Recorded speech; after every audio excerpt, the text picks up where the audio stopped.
ప్రధాన ఆలయాలన్నింటిలో దొంగల బీభత్సం జరిగింది. ఎంత బీభత్సం జరిగిందంటే ఇవాళ నందిపేటకు తలమానికమైనటువంటి దేవమ్మ ఆలయంలో ఇవాళ అమ్మవారి విగ్రహం యొక్క చేతిలో ఉన్నటువంటి త్రిశూలాన్ని ఇరగొట్టడం జరిగింది. అమ్మవారి యొక్క ఆభరణాలు చిందరవందర వేయడం జరిగింది.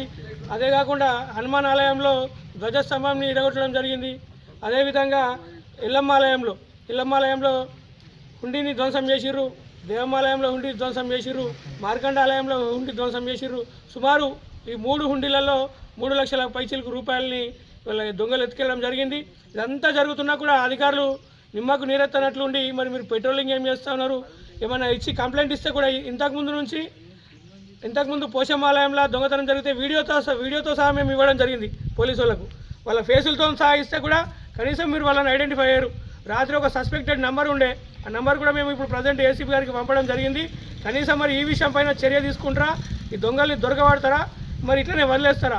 ఇవాళ ప్రధాన ఆలయాలన్నింటినీ ఇవాళ ఇంత బీభత్సం జరిగినా కూడా పోలీసు వారు కనీసం ఇదివరకు ఎస్ఐ కూడా పిలిచి వస్తలేడు, ఎస్ఐ కూడా లేడు. మరి ఏంది అసలు ఏం జరుగుతామని వాళ్ళకు ప్రశ్నిస్తూ ఈ దొంగల్ని దొరకబట్టకపోతే మేము పైన సిపి గారికి కూడా కంప్లైంట్ చేస్తామని చెప్పేసి తెలియజేస్తా ఉన్నాం.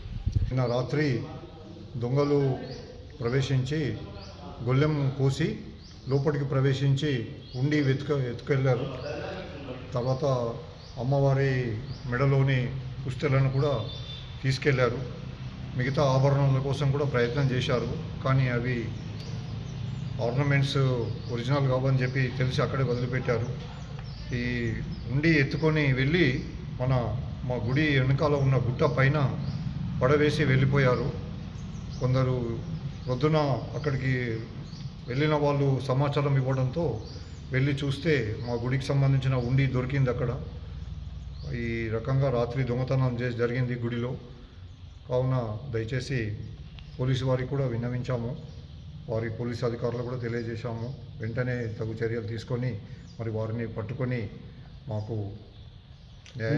ఎంత ఉండొచ్చు క్యాష్ అనేది ఏం తెలియదు. కాకపోతే మేము 11 నవంబర్ నాడు గుడి ప్రారంభించాము. అప్పటి నుంచి అది ఓపెన్ చేయలేదు ఉండి.